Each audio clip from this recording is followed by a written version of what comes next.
ಅರೆ ಕಡಿಮೆ ಹಾಕು ಆದ್ರೆ ಅಸಲಿ ಹಾಕು. MDH ಕಾಶ್ಮೀರಿ ಕೆಂಪು ಮೆಣಸಿನ ಪೌಡರ್. ಇನ್ನು ಯಾವಾಗ ಈ ವಿಚಾರ ಬಂತು ಆಗ ಲಕ್ಷ್ಮೀ ಹೆಬ್ಬಾಳ್ಕರ್ ಅವರು ಮಾತಾಡಿದ್ರು. ಚೆಕ್ ಮಾಡದೆ ಆಗ 2 ತಿಂಗಳಿಂದ ಹೆಚ್ಚು ಕಡಿಮೆ ಆಗಿದೆ ಅಂತ ಹೇಳಿ ವಿಪಕ್ಷಗಳ ಪ್ರಶ್ನೆಗೆ ಸಚಿವೆ ಹೆಬ್ಬಾಳ್ಕರ್ ಅವರು ಕೊಟ್ಟ ಉತ್ತರ. ಉದ್ದೇಶಪೂರ್ವಕವಾಗಿ ಸದನ ತಪ್ಪು ದಾರಿಗೆ ಏನು ಎಳೆದಿಲ್ಲ, ಮುಂದಿನ ದಿನಗಳಲ್ಲಿ ಅದನ್ನು ಸರಿ ಮಾಡ್ತೀನಿ ಅಂತನೂ ಕೂಡ ಅವರು ಹೇಳಿಕೆಯನ್ನು ಕೊಟ್ಟರು. ನನ್ನ ಮಾತಿನಿಂದ ಭಾವನೆಗಳಿಗೆ ನೋವಾಗಿದ್ರೆ ದಯವಿಟ್ಟು ವಿಷಾದಿಸ್ತೀನಿ ಅನ್ನುವಂಥದ್ದನ್ನು ಕೂಡ ಅವರು ಹೇಳಿದ್ರು. ನಾನು ಇಂಟೆನ್ಷನಲಿ ನಮಗೆ ಈ ಒಂದು ಸದನವನ್ನು ಮಿಸ್ಲೀಡ್ ಮಾಡುವಂಥ ಇಂಟೆನ್ಷನ್ ಇರಲಿಲ್ಲ. ಆದರೆ ನಾನು ಹೋಗಿ ಚೆಕ್ ಮಾಡಿದಾಗ 2 ತಿಂಗಳದ ಹೆಚ್ಚು ಕಡಿಮೆ ಆಗಿದೆ ಅನ್ನೋದು ಗೊತ್ತಾಯಿತು. ಅದನ್ನು ಮುಂದಿನ ದಿನದಲ್ಲಿ ನಾನು ಸರಿ ಮಾಡ್ತೀನಿ. ನನ್ನ ಮಾತಿನಿಂದ ಯಾರ್ದಾದ್ರೂ ಭಾವನೆಗೆ ಇದಾಗಿದ್ರೆ ನಾನು ವಿಷಾದವನ್ನು ವ್ಯಕ್ತಪಡಿಸ್ತೀನಿ. ಅಧ್ಯಕ್ಷರೇ ನೋಡಿ, ಇಲ್ಲಿ ಸದನಕ್ಕೆ ತಪ್ಪುದಾರಿ ಕೊಟ್ಟಿರೋದು ಸ್ಪಷ್ಟ ಆಯ್ತು. ಅವರೇ ಹೇಳಿದ್ದಾರೆ, ನನಗೆ ಅಧಿಕಾರಿಗಳು ತಪ್ಪು ಮಾಹಿತಿ ಕೊಟ್ಟಿದ್ದಾರೆ, ನಾನು ಹೇಳ್ಬೇಕಲ್ಲ, ತಪ್ಪಾಗಿದೆ ಅಂತ ಹೇಳ್ಬೇಕಲ್ಲ ಸರ್. ಎಲ್ಲಿ ಹೇಳಿದ್ರು? ನಿಮ್ಗೆ ಯಾರಾದ್ರೂ ಬೇಜಾರಾದ್ರೆ? ನಮ್ಗೆಲ್ಲ ಬೇಜಾರಾಗಿರೋದು ಯಾರು 1,26,00,000 ಜನ ಇದ್ದಾರೆ, ಅವ್ರಿಗೆ ಬೇಜಾರಾಗಿರೋದು, ಅವ್ರಿಗೆ ನೋವಾಗಿರೋದು. ಅದ ಹೇಳಿದಾರ? ಅಲ್ಲಲ್ಲ, ಒಂದೇ ನಿಮಿಷ. ಅವ್ರು ಇಷ್ಟೆಲ್ಲ ಹೇಳಿದ್ರಲ್ಲ, ನಾ ಫೆಬ್ರವರಿ ಮಾರ್ಚ್ ಯಾವಾಗ ಆಗ್ತೀನಿ ಅಂತ ಏನಾನು ಹೇಳಿದ್ರ? ಫೆಬ್ರವರಿ ಮಾರ್ಚ್ ಯಾವಾಗ ಆಗ್ತೀನಿ ಅಂತ ಹೇಳಿಲ್ಲ, ಕ್ಷಮಾಪಣೆ ಕೇಳಿಲ್ಲ. ಕೊಡಿ ನನಗೆ. ಇನ್ನು ಸದನಕ್ಕೆ ತಪ್ಪು ಮಾಹಿತಿ ಕೊಟ್ಟಿದ್ದು ಇದು ಸ್ಪಷ್ಟವಾಗಿದೆ ಅನ್ನುವಂಥದ್ದನ್ನು ಆರ್ ಅಶೋಕ್ ಅವರು ಕೂಡ ಹೇಳಿದ್ರೀಗ. ಸಚಿವೆ ಹೆಬ್ಬಾಳ್ಕರ್ ವಿರುದ್ಧ ಆರ್ ಅಶೋಕ್ ಆಕ್ರೋಶ ವ್ಯಕ್ತಪಡಿಸಿದ್ರು, ಅವರೇ ಒಪ್ಕೊಂಡಿದ್ದಾರೆ.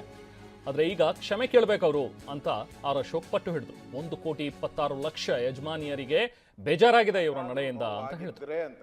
ಇಲ್ಲಿ ನೋವಾಗಿರೋದನ್ನೇ ನಾವು ಹೇಳ್ತಾ ಇರೋದು. ನೋವಾಗಿದೆ ಅಂತ ಹೇಳ್ಬಿಟ್ಟಿದ್ದೀರಿ.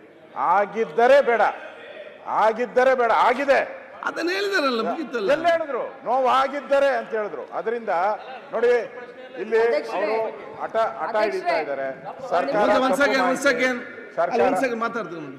ಅಧ್ಯಕ್ಷರೇ, ಇಲ್ಲಿಯವರೆಗೆ 52,416 ಕೋಟಿ ಹಣವನ್ನು ಗೌರವಾನ್ವಿತ ಮಹಿಳೆಯರಿಗೆ ನಾವು ಈ ಯೋಜನೆ ಮುಖಾಂತರ ಹಾಕಿದ್ದೀವಿ. ಮಹಿಳೆಯರ ಗೌರವ, ಮಹಿಳೆಯ ಸ್ವಾಭಿಮಾನ, ಮಹಿಳೆಯರ ಆತ್ಮಸ್ಥೈರ್ಯ ಹೆಚ್ಚಾಗಲಿ ಅಂತ ಈ ಯೋಜನೆ ಮಾಡಿದ್ದೀನಿ.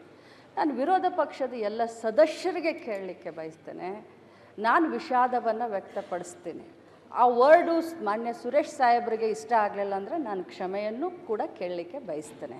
ಯಾರಿಗಾದ್ರೂ ನೋವಾಗಿದ್ರೆ ಅಂತ, ಇಲ್ಲಿ ನೋವಾಗಿರೋದನ್ನೇ ನಾವು ಹೇಳ್ತಾ ಇರೋದು. ನೋವಾಗಿದೆ ಅಂತ ಹೇಳ್ಬಿಟ್ಟಿದ್ದೀರಿ. ಸೊ ಹೀಗೆ ಹೆಬ್ಬಾಳ್ಕರ್ ವಿಷಾದ ವ್ಯಕ್ತಪಡಿಸಿದ್ರು ಕೂಡ ಬಿಜೆಪಿ ಆಕ್ರೋಶವನ್ನು ವ್ಯಕ್ತಪಡಿಸೋದನ್ನ ಮುಂದೆ ಮಾಡ್ತು. ತಪ್ಪಾಗಿದೆ ಅಂತ ಹೇಳಿ ಒಪ್ಪಿಕೊಳ್ಳಬೇಕು ಅಂತ ಬಿಜೆಪಿ ಪಟ್ಟು ಹಿಡಿತು. ಗೃಹಲಕ್ಷ್ಮಿ ವಿಚಾರವಾಗಿ ಸದನದಲ್ಲಿ ಗದ್ದಲ, ಕೋಲಾಹಲವೇ ಏರ್ಪಾಟಾಯಿತು.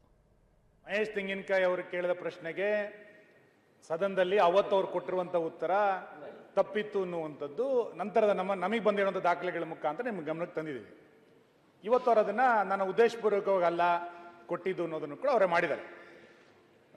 ಪದೇ ಪದೇ ಗೃಹಲಕ್ಷ್ಮಿ ಯೋಜನೆ ಭಾಳ ಒಳ್ಳೆಯ ಯೋಜನೆ, ಇದು ನಾವು ಒಪ್ಕೊಂಡು ನಾವೇನಿಲ್ಲ ಅಂತ ಹೇಳಲಿಲ್ಲ.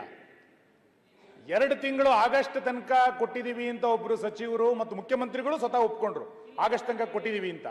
ನಂತರ ಮತ್ತೆ ಕರೆಕ್ಷನ್ ಮಾಡ್ಕೊಳ್ತಾ ಇರೋದೇನು ಅಂತಂದ್ರೆ, ಇಲ್ಲ ಆಗಸ್ಟ್ ಫೆಬ್ರವರಿ ಮತ್ತು ಮಾರ್ಚ್ ಆಗಿಲ್ಲ ಅಂದ್ರೆ ನಾವು ಕೊಡ್ತೀವಿ ಅನ್ನೋಂಥ ಮಾತನ್ನು ಹೇಳ್ತಾ ಇದ್ದಾರೆ. ನಾವು ಅವತ್ತಿನಿಂದ ಇವತ್ತಿನ ತನಕ ಹೇಳ್ತಾ ಇರೋದು, ನೀವು ಗ್ಯಾರಂಟಿ ಯೋಜನೆಗಳನ್ನ ಘೋಷಣೆ ಮಾಡಿದಿರಿ, ಆದರೆ ಸರಿಯಾದ ಸಮಯಕ್ಕೆ ಯಾವುದನ್ನು ಕೂಡ ತಲುಪಿಸ್ಲಿಕ್ಕೆ ಆಗ್ತಾ ಇಲ್ಲ. ಸರ್ಕಾರ ದಿವಾಳಿ ಆಗಿದೆ, ಆ ಕಾರಣಕ್ಕೆ ಇದನ್ನು ಕೊಡ್ತಿಲ್ಲ ಅನ್ನೋದನ್ನ ಹೇಳಿ. ನೀವು 3 ದಿನ ಮಾರ್ಚ್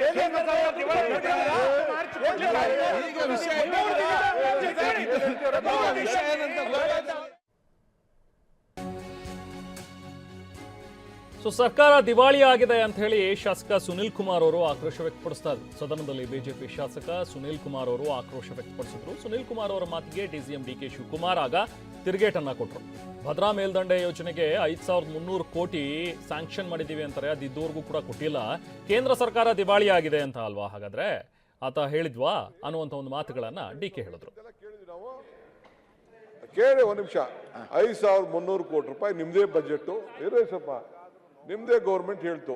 ಆಯ್ತಪ್ಪ, 5,300 ಕೋಟಿ ರೂಪಾಯಿ ಅಪ್ಪರ್ ಭದ್ರಾ ಪ್ರಾಜೆಕ್ಟ್ಗೆ ಕೊಡ್ತೀವಿ ಅಂತ ಹೇಳಿದ್ರು, ಕೊಡಕ್ ಆಗ್ಲಿಲ್ಲ. ಇಲ್ಲಿ ನರೇಗಾ ದುಡ್ಡು ಇವತ್ತವರೆಗೂ ಕೂಡ ಕೋಟ್ಯಾಂತರ ರೂಪಾಯಿ ಕೊಡಬೇಕು.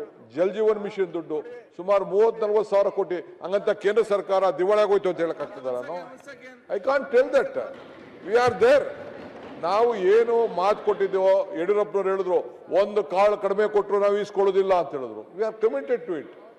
ನಮ್ಮ ಗ್ಯಾರಂಟಿನೇ ನೋಡಿ ಇಡೀ ದೇಶದಲ್ಲಿ ನೀವು ಫಾಲೋ ಮಾಡಿ. ಬಿಜೆಪಿ, ಇಡೀ ಬಿಜೆಪಿ NDA ನಮ್ಮನ್ನ ಫಾಲೋ ಮಾಡಿಬಿಟ್ಟು ಈಗ ನೀವು ಎಲೆಕ್ಷನ್ಗಳನ್ನ ಗೆದ್ಕೊಂಡು ಬರ್ತಾ ಇದ್ದೀರಿ. ನಮ್ ಗ್ಯಾರಂಟಿ ಇಲ್ಲ ಅಂದ್ರೆ ನಿಮ್ ಎಲೆಕ್ಷನ್ ಗೆಲ್ಲಕ್ ಸಾಧ್ಯ ಆಗ್ತಿರ್ಲಿಲ್ಲ. MDH ನ ಕಿಚನ್ ಅಲ್ಲಿದ್ರೆ ನಾವು ಎಲ್ಲವನ್ನು ಮಾಡಬಹುದು. ಬೆಂಗನ್ ಕಾ ಭರ್ತಾ, ಆಲೂ ಗೋಬಿ, ಭಿಂಡಿ ಮಸಾಲಾ, ಇನ್ನೂ ಬಹಳಷ್ಟು.